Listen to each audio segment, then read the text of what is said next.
Assalamualaikum warahmatullahi wabarakatuh. Tepangkeun nami Abdi Citra Aulia di kelas 10 MIPA 2. Di dieu abdi rek ngadongeng nu judulna Lauk Lele Boga Pamatia. Zaman baheula mah lauk nu pangloba huntuna teh mujaer, eukeun mah awakna gede tambah boga pakarang. Gerakna teh rancis, dina tonggongna aya nu rangseb tur boga pamatil. Tong bolo bangsa lauk da jelema oge ngarasa sieun atuh ari di patil mah.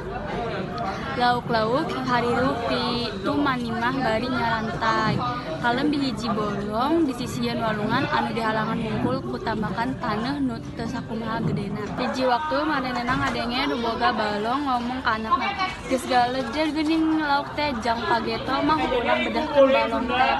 Laukna urang alaan kabeh. Barang ngadenge kitu lauk-lauk teh kacida ransana kabeh lauk sing haruneng. Ingat kana nasib anu moal lila deui ka lestera.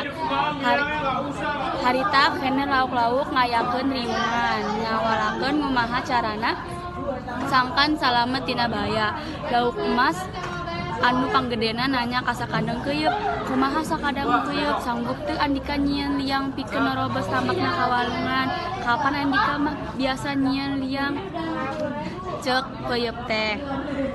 "Teu sanggup da kendel teuing tambak kanana keur kuring mah," cek bogo. "Kawasna mah sakadang lele anu baris-barisan mah sabab geus biasa nyieun gorowong." Pok lele nyarita, "Hedek kuring nyieun gorowong tapi kudu dibantuan ku sararea kabeh kan kitu." Harita kene geur bae digaraweun nyieun gorowong eta narobos ti balong ka walungan. Beuki lila, beuki jero, beuki jeronya, beuki teu atuh digawe teh bisa ga. Sakadang lele beuki lila beuki leuseuh. Manehna nyarita, "Mun aya geusan muntang mah meureun moal hese teuing. Atuh ieu pake nu kuring," cek mujayan nemongkeun pamatilna. "Nya ari anjeun Ridho mah nyinjemkeun sok ka dieu." Tembal lele sanggeus aya pamunangan mah nyieun gorowong lele teh bisa gancang teu lila geus terobros sarta geus bisa dipake maloncor ke sararea ka walungan. Nu boga balong datang teh ngan ulun misa molohok leuseuh nenjolkeun balongna nu tadina loba laukan ayeuna mah geus saat jeung laukna eueun biasa sapotong-potong acan. Di walungan lele mulangkeun pamatil ka mujaer, tapi lauk mujaer beungeun narima pokna teh. "Kop bae mere jang maneh." Di walungan lele mulangkeun pamatil ka mujaer, tapi lauk mujaer beungeun narima pokna teh. "Kop bae mere jang maneh."